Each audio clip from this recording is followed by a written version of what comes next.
மன் கி பாத் நிகழ்ச்சி மூலம் 29வது முறையாக நாட்டு மக்களிடையே வானொலியில் உரையாற்றிய பிரதமர் மோடி பாதுகாப்பு, தொழில்நுட்பம், மின்னணு பண பரிமாற்றம், பாரா ஒலிம்பிக் விளையாட்டு வீரர்கள், விவசாயிகள் குறித்து பேசினார்.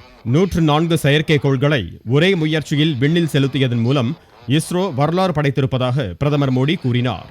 மங்கள்யானை தொடர்ந்து இச்சாதனையை இஸ்ரோ நிகழ்த்தியிருப்பதாக கூறிய மோடி, உலக நாடுகள் அனைத்தும் இஸ்ரோவை ஆச்சரியத்துடன் பார்ப்பதாக பெருமிதம் தெரிவித்தார். இடைமறித்து தாக்கும் ஏவுகணையை இந்தியா சோதனை செய்துள்ளதன் மூலம் பாதுகாப்பு தொழில்நுட்பத்தில் நாடு மிகப்பெரிய வளர்ச்சி அடைந்திருப்பதாக மோடி கூறினார். விவசாயிகளை பாராட்டிய பிரதமர், விவசாயிகளின் கடின உழைப்பால் 2700 லட்சம் டன் என்ற அளவில் உணவுப் பொருட்கள் உற்பத்தி செய்யப்பட்டுள்ளதாக தெரிவித்தார்.